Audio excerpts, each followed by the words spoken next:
22-year-old mother. That's a fact. This is her beautiful 2-year-old, Caylee. That's also true.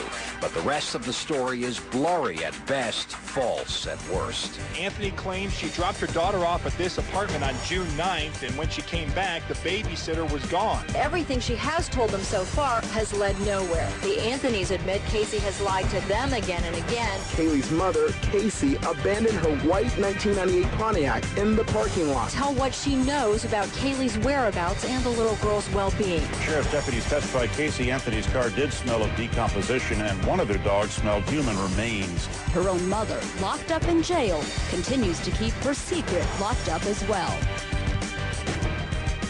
A beautiful little 2-year-old Florida girl, Caylee Anthony, vanishes into thin air, last seen by her mother. In a stunning twist, baby Caylee gone for an entire month before she's even reported missing. And it isn't her mom who finally calls 911. It's little Caylee's grandmother. So why didn't Mommy call police? The grandma's 911 call ignites a desperate search, a police investigation, and lie after lie by the tot mom. But still, no sign of Caylee. Tonight, the crucial first 24 hours in the search for Caylee and the police investigation that follows.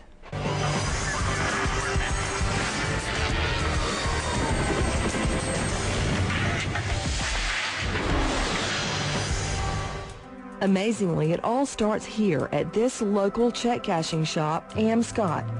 Casey Anthony's 98 white Pontiac Sunfire left abandoned in the parking lot for days. Mom Casey calls her live-in, Tony Lazaro, saying she's run out of gas. He shows up, and Casey Anthony leaves the Pontiac behind, saying her dad will take care of it.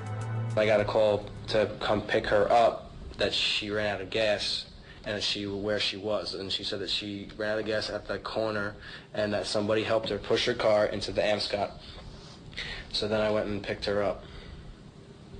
No child that night before? No child with her at all. She had some groceries and some clothes. Where were the groceries from? They weren't actually groceries from the store. It was from her house. She had some freezer pops and like some Tyson chicken or something to make for dinner that night.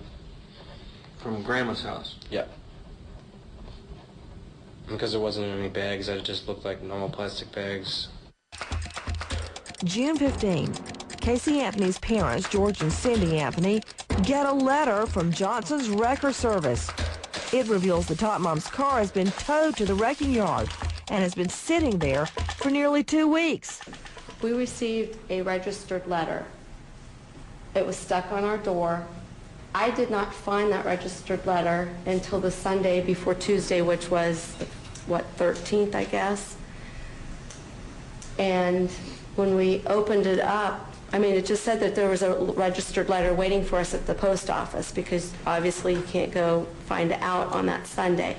So the letter was stated that was put on my door on the 11th, but I didn't find that letter till the 13th. On the 14th, my husband had a chance to go get the registered letter. So that's why I was talking technical, because you've been so technical, and I'm trying to be as cooperative as I can. So on the 15th is when we got the registered letter, my husband did, and when he found out it was from a towing company is when we found out about the car. George and Cindy Anthony head to Johnson's wrecking yard, and it's there the heart-wrenching story of Caylee Anthony begins to unravel. After settling the $500 towing bill, the manager leads George to his daughter's car. When they open the driver's side door, the car reeks with the smell the manager tells police knocks him back. It's the smell of human decomposition. The record, I don't know what the gentleman's name, I still don't know. I'm sure you guys know by now.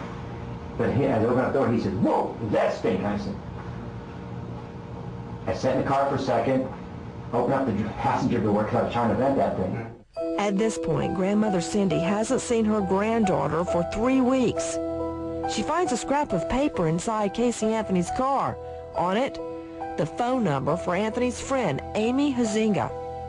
Also left behind, Caylee's favorite baby doll.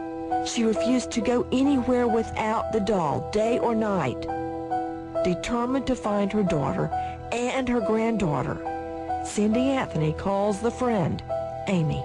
Meantime, Caylee Anthony is driving Amy Huizenga's car while she's on vacation. Well, unfortunately, Huizenga left something behind, her checkbook.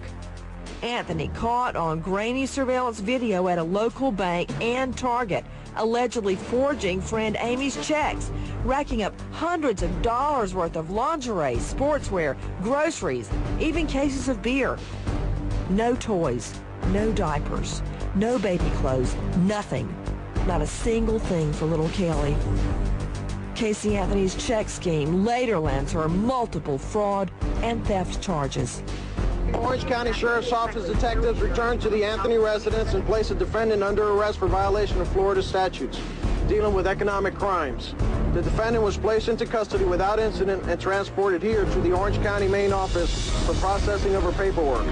The defendant is under arrest currently for violation of Florida statutes dealing with uttering a forged instrument, fraudulent use of personal information, and petty theft. She had used some monies and checks in an account that did not belong to her and belonged to someone else.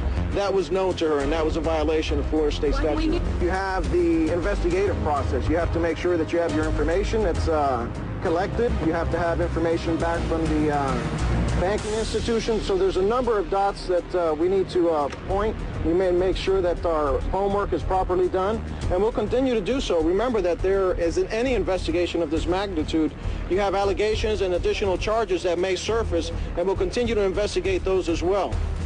Between 2 and 4 p.m., Caylee Anthony stops at the cast iron tattoo shop and makes an appointment.